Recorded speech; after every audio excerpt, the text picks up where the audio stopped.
Big pass மூலமா பாப்புலரான விஜய் அர்ச்சனா இப்போ புதுசா ஒரு சர்ச்சையில சிக்கியிருக்காங்க. அந்த விஷயம் தான் இப்போ சோஷியல் மீடியா முழுசும் வைரல் ஆயிட்டு இருக்கு. விஜய் அர்ச்சனா ராஜா ராணி சீசன் 2ல நடிச்சது மூலமா பாப்புலர் ஆனாங்க. அந்த ஃபேமை வச்சுதான் பிக் பாஸ் சீசன் 7ல ஒரு கண்டஸ்டன்டா கலந்துக்கிட்டாங்க. வைல்ட் கார்டு கண்டஸ்டன்டா போய் டைட்டில் வின் பண்ணியிருந்தாங்க. அதுக்கப்புறமா வெளியே வந்த உடனே டிமாண்ட்ரி 2 காலனி படத்துல நடிக்கிறதுக்கான வாய்ப்பு கிடைச்சிருந்தது. அதுக்கப்புறமா பாரதி கண்ணம்மா மூலமா நடிச்சு பாப்புலரான ஆக்டர் அருண் பிரசாத்தை லவ் பண்ணியிருக்காங்க. இவங்க ரெண்டு பேரோட என்கேஜ்மெண்ட்டும் ரீசெண்டா தான் நடந்திருக்கு. ஸோ கூடி சீக்கிரமா மேரேஜ் ஆக போகுது அப்படின்னு சொல்லிட்டு இருக்க நிலையில அர்ச்சனா ஒரு விளாகரா இருக்காங்க.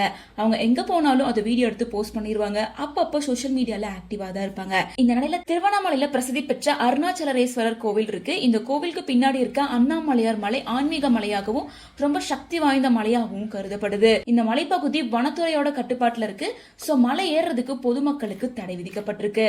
இந்த நிலையில அர்ச்சனா வனத்துறை கிட்ட பர்மிஷன் வாங்காம தடைகளை மீறி மலை உச்சி வரைக்கும் போயிருக்காங்க. சோ அது மட்டும் இல்லாம மலை உச்சி ஏறுறது ரொம்ப கஷ்டமா இருந்துச்சு அப்படின்னும் இருட்டுறதுக்குள்ள திரும்ப வரணும் அப்படிங்கறதுனால எனக்கு ரொம்ப ஸ்ட்ரகிளா இருந்தது, ரொம்ப நான் பயந்து போயிட்டேன், ட்ரக்கிங் சூப்பரா இருந்துச்சு அப்படின்னு சொல்லி நிறைய விஷயங்களை வெளிப்படையா பேசி ஒரு பிளாக் வீடியோவா போஸ்ட் பண்ணிருக்காங்க.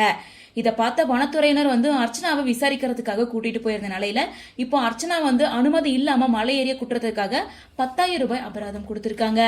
ஸோ இப்படி வார்ன் பண்ணி அனுப்பியிருக்காங்க. மறுபடியும் இந்த மாதிரி அனுமதி இல்லாம எந்த வீடியோவையும் போஸ்ட் பண்ணக்கூடாது, மலை ஏறக்கூடாது அப்படின்னு வார்ன் பண்ணி அனுப்பியிருக்காங்க. ஸோ அர்ச்சனாக்கு ஏற்பட்ட இந்த விஷயம் தான் இப்போ சோஷியல் மீடியா முழுசும் வைரலா பார்க்கப்படுது.